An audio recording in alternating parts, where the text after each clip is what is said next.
इस विश्लेषण में देखते हैं कि कैसे हरियाणा के एक अकेले मैदान ने पूरे हिंदुस्तान का इतिहास ही पलट दिया। बड़ा सवाल ये है, आखिर इसी एक युद्ध भूमि ने विशाल साम्राज्यों का बनना और बिगड़ना कैसे देखा।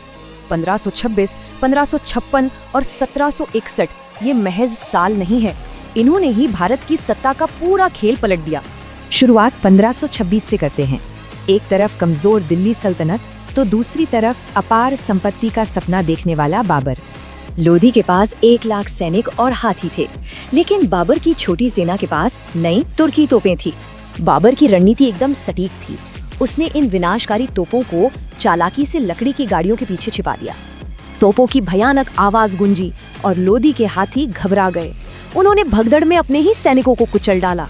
नतीजा एकदम साफ था, लोधी मारा गया और यहीं से भारत में मुगल साम्राज्य की आधिकारिक रूप से नींव पड़ी।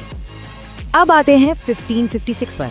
मुगलों की पकड़ कमजोर पड़ी और शानदार कमांडर हेमू ने सीधे दिल्ली पर कब्जा जमाया। पानीपत के इस दूसरे युद्ध में हेमू की सेना युवा अकबर की सेना पर पूरी तरह हावी हो चुकी थी। लेकिन तभी महज एक अप्रत्याशित घटना हुई जिसने युद्ध और सत्ता का पूरा संतुलन ही अचानक पलट कर रख दिया। वाह रे किस्मत का खेल। एक भटका हुआ तीर हवा चीरता हुआ आया और सीधे हेमू की आंख में घुसा। हेमू बेहोश हुआ और सेना घबरा गई। इसका पूरा फायदा उठाकर मुगलों ने पलटवार किया और ऐतिहासिक जीत छीन ली। बात 1761 की। उभरते मराठा साम्राज्य का सामना उत्तर पश्चिम से आए एक बेहद क्रूर खतरे अहमद शाह अब्दाली से हुआ। मराठों की स्थिति सच में गंभीर थी।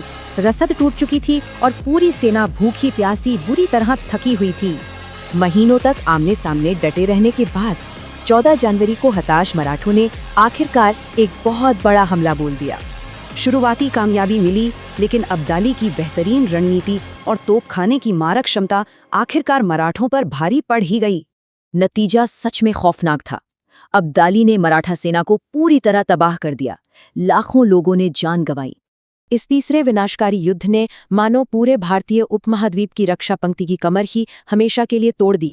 कमजोर मराठे और मिटते मुगल, सत्ता के इस शून्य में देश को बचाने वाली कोई भी बड़ी शक्ति नहीं बची।